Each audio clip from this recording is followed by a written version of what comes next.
Hey guys, welcome back to the channel guys. Today what's happening, you know that BMW that we have, the E66 right here guys.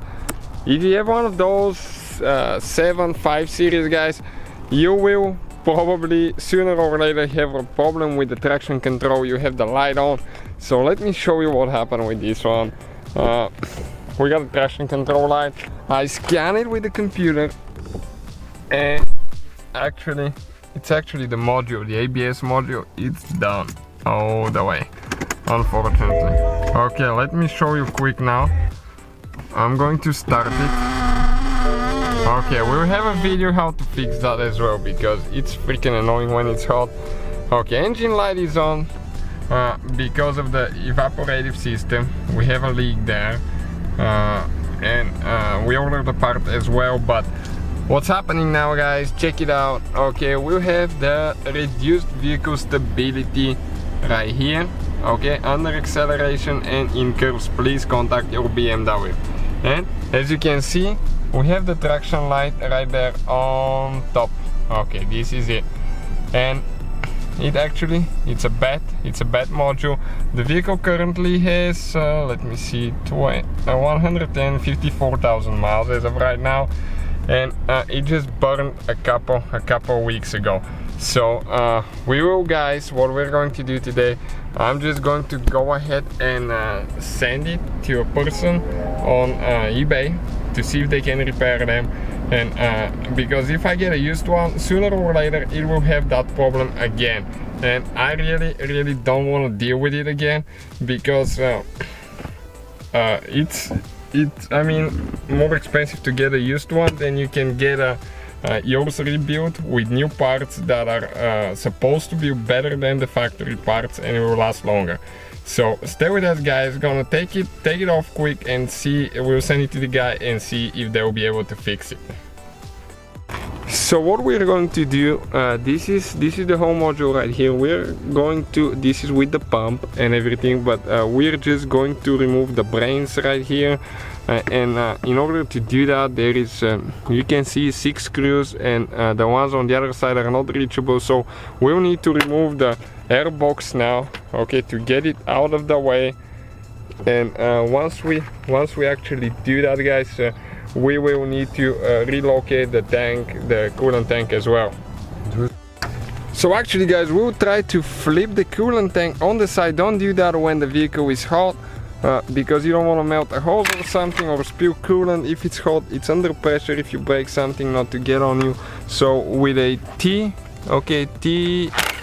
right now, Torx bit, we're going to remove those. Let me see, this is a T20 right here. And now I think we'll be able to carefully flip it on the side. Okay, you see what I'm talking about, like that. And if we get it out of the way, okay, that's where it goes there. You can see we'll be able to reach the bolts for the module, actually right here. So we disconnected the sensor for the coolant level. Make sure that you disconnect the battery at least 1 hour before the repair guys, before you start the repair, because otherwise if you install a new module you can burn it. You need to make sure you connect them in the right way as well. So we'll go ahead and remove the cable. Now what we need to do, you need to pull that thing out. This one never ever been removed, it looks like. Okay, when you pull it out, it will actually come up and you can slide it out. Okay, like that. Make sure that you don't damage anything in the way now. So now we'll have 6 bolts. Stay with us to see what else you need to do right here. They're more like screws, I think, or bolts. 3 on this side and 3 on this one as well. Those are with a T20. Okay, that's let me see where I left the T20. Okay, this is right here. Again, the links guys for tools and parts, we'll share them on our website mechaniclifestyle.com, so feel free to check it out. So it's a little bit hard to reach now. What we're going to do with a 10mm, we're going to remove that bolt so we can actually pull it a little bit to the side, but it's important not to bend any of the brake lines, because that could damage them. You lose brakes, you're in big trouble. So we'll just go ahead and remove the 6 screws now quick, and we'll get back with you guys so we don't waste your time just watching us removing screws. Okay, so removing the last one now. It's very important not to hit any brakes now while the thing is removed. You just have to be gentle, okay, and you just grab it and you pull it out. Make sure that something doesn't come out. This is the, okay, all the valves and stuff. You have to be very careful here, guys. Okay guys, so we're gonna send it to that person to see if they can actually rebuild it and if it's going to work again.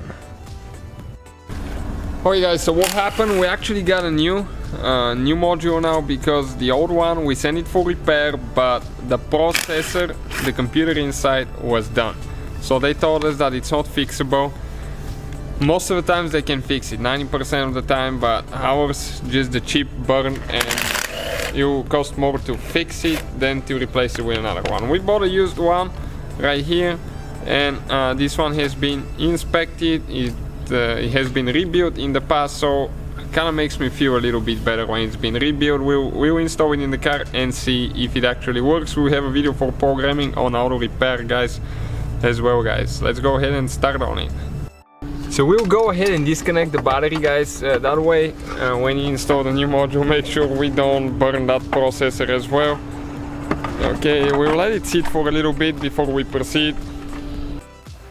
Okay guys, so we installed the used ABS module, and all we had to do, just drive the car like for 10-15 seconds and it recognized it. We turn the car off, turn it on, and no engine, no ABS traction control light.